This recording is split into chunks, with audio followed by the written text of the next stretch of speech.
Jomar at Carla, may isa na namang malaking project na gagawin at dito mga kaibigan, maraming bata ang magdibenepisyo mga kaibigan. Pagtulong ni Carla sa kanyang mga kabarangay ay isang part na rin ng pagiging charity blogger ni Carla ngayon, pero bago yan, yari po sanang tapusin po muna natin ang video na ito bago po tayo magbigay ng sarili nating komento kaugnay po dito mga kaibigan. At syempre wag din po nating kalimutan na suportahan ang magamang matubang na si Kuya Val at Kalingap Rob, lalo rin po natin kalimutang suportahan Carla Tapular Vlog at si Kalingap Jomar mga kaibigan. Kaya nga po, samahan niyo po ako dito sa vlog na ito dahil mamimili po kami nila Kuya Ian and Ma'am Ellie ng mga school supplies na ipapamigay po natin dun sa dati naming barangay sa Tarong Ibaba. Actually, napakaswerte po talaga ng mga taga-kabarangay ni Carla, especially yung mga kabataan na nag-aaral dahil sila po talaga ang napili ni Carla na tulungan.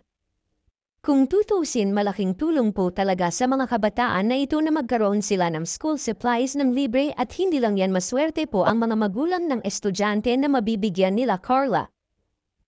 Ang proyekto na ito ni Carla at Kalingap Jomar ay malaking bagay po talaga sa lahat ng mga estudyante, at the same time, ang kawanggawa na ito na ibinibigay ni Carla ay parte na po ng kanyang practice bilang isang charity blogger. Ginawa rin ito ni Carla para ipakita sa lahat na kahit anong layo na ng kanyang narating sa buhay ay marunong pa rin siyang lumingon sa kanyang nakaraan.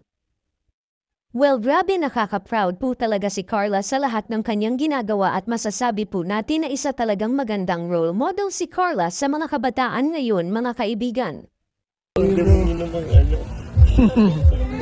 Ito, 15 lang. Yun yan, ano yan? 80 pieces, 80. Ako na isang ano. Bye. Ay, may isang buka na. 1, 2, 3, 4, 5, 6, 7, 8, 10. Samantala sa likod naman ng mga project na ito ni Carla ay nariyan naman si Papa Joms na laging nakasuporta at nakaalalay kay Carla mga kaibigan.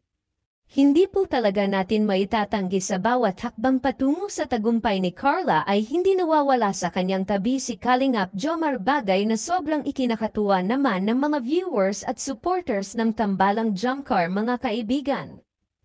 Actually, ang nakakatuwa pa dito mga kaibigan, habang ginagawa ni Carla ang project na ito ay nakikita po natin na masaya siya at kita natin yung saya sa kanyang mga mata.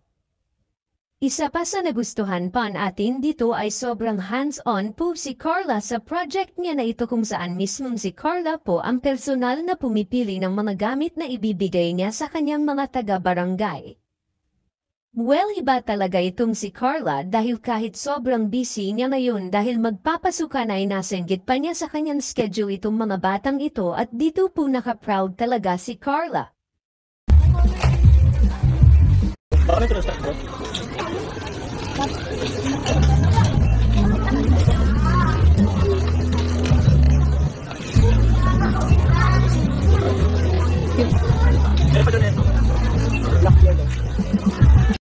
Samantala, iyan lang po muna ang ating latest update regarding sa Kalingap. Maraming salamat po sa panunood ninyo. Ingat po kayo at God bless mga kaibigan. Samahan niyo po ako dito sa vlog na ito. Tara po.